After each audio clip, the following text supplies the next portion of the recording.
All right, we're going to do a quick video on hedging and how individual investors can use different strategies to protect themselves from risks. Right, what's a hedge?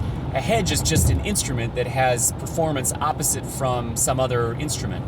So if you're short a stock, that would hedge a long position in a stock, for example. Or if you're short or long a put option, it's a direct hedge for a given stock that the put option is in, right? So these are instruments that institutions can use to protect themselves from risk. And what I want the individual investor to do is to also think about ways to hedge certain risks. There's all kinds of risks that we can think about to protect ourselves from. And I'm going to give an example of a particular stock, Philip Morris International. We've talked about it in another video. Philip Morris is kind of a unique company because it sells tobacco products in every country except the United States. So almost all their revenues are denominated in currencies other than the US dollar. And so this is sort of interesting because let's say you're worried about the US dollar declining in value or collapsing. Well, this company will do much, much better if the dollar weakens. And contrary-wise, if the dollar strengthens, this company does worse.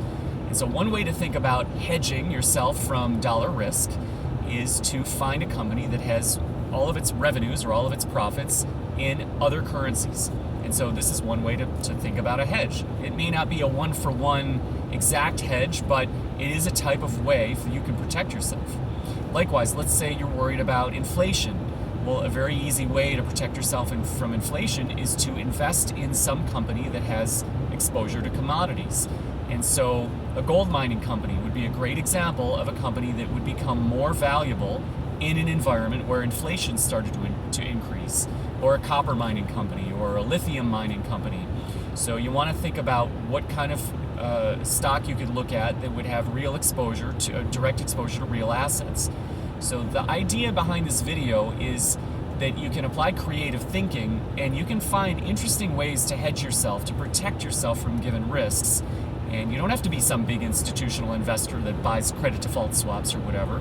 You can just be an individual who's thinking of creative ways to do it himself. And these are two ways you can apply. There's many, many more. So the idea is to use this sort of approach and you can hedge yourself away from given risks that you have concerns about. So as always, I hope these videos are helpful, and thanks as always for watching.